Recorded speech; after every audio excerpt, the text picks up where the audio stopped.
After weeks of controversy over his contacts with Russia, U.S. National Security Advisor Michael Flynn has stepped down. In his resignation letter, Flynn admitted to giving incomplete information to then Vice President-elect Mike Pence regarding his calls with the Russian ambassador. What he left out was that he discussed the sanctions imposed by the Obama administration after determining Moscow attempted to interfere with last year's presidential election.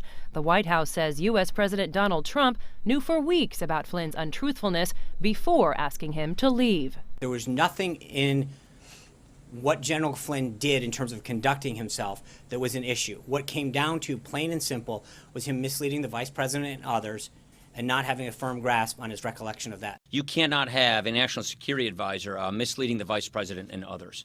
As National Security Advisor, Flynn took a lead role in developing U.S. foreign policy on the Democratic People's Republic of Korea, fighting ISIL, and enforcing the Iran nuclear deal, making this warning after Tehran's recent missile launch. We are officially putting Iran on notice.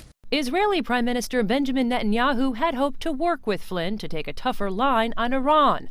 Israeli media says Flynn set up Wednesday's White House meeting between Trump and Netanyahu, leaving the Israelis wondering what outcomes will now be possible.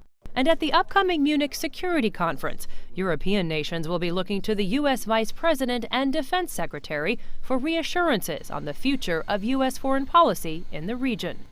And retired Lieutenant General Keith Kellogg will take over the role that Flynn has vacated. He was the former Chief of Staff to the National Security Council, and he will maintain the role while a search is launched to find a replacement. Jessica Stone, CGTN, Washington.